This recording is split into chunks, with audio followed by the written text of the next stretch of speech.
Let me ask you something personal.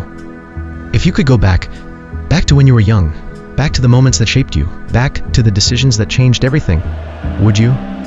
If you could stand in your childhood home again, see your parents as young people, understand the things you were too young to understand the first time, fix the mistakes before they became scars, would you go back? Most of us say yes, instantly, without thinking. This film asks, are you absolutely sure about that?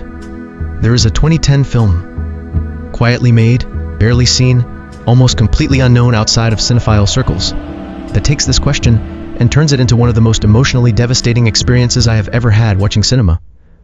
It is based on a beloved Japanese manga. It was made by a French director, and it tells the story of a middle-aged man, tired, disconnected, carrying the invisible weight of a life half-lived, who suddenly and inexplicably finds himself transported back in time, not to some dramatic moment in history, not to some grand adventure, back to his own childhood, his own town, his own family, when he was 14 years old.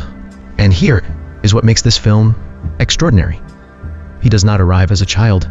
He arrives as the man he became, 43 years old, inside his 14-year-old body, walking the streets he grew up on, sitting across the dinner table from his father, his young, alive, healthy father, who has no idea that the quiet boy sitting opposite him will one day become this tired, regretful man. Think about that for a moment. To see your father young, before life wore him down, before you understood what he was carrying, to want desperately to tell him things, to warn him, to thank him, to simply say the words you never got to say, and to know that you cannot, because he would not understand, because the time is wrong, because some things cannot be undone no matter how far back you go. The director of this film understands something profound about human regret.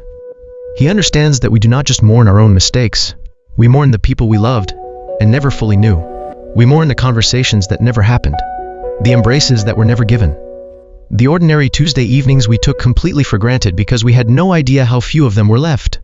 This film is not about time travel. Not really. It is about the unbearable tenderness of memory, about what it means to love someone only after it is too late to show them, about the strange grief of realizing that the life you were given, the one you spent years wishing was different, was actually irreplaceable. There is a scene in this film involving a father and his son, an ordinary, quiet, completely undramatic scene that broke me completely. Not because anything terrible happens, but because of what is not said, what is felt but never spoken, what passes between two people who love each other and have no language for it. That is the cinema I live for. This film was not a box office sensation. It did not win major awards. It was not talked about on social media. It exists quietly, patiently, waiting for the right viewer to find it. And if you are someone who has ever lain awake at night thinking about the people you lost before you truly knew them, this film was made for you. That film is A Distant Neighbourhood, 2010, directed by Garbarski, based on the manga by Jiro Taniguchi. Watch it, slowly, alone, and afterwards, call someone you love while you still can. I am the wandering cinephile, and I will see you in the next film.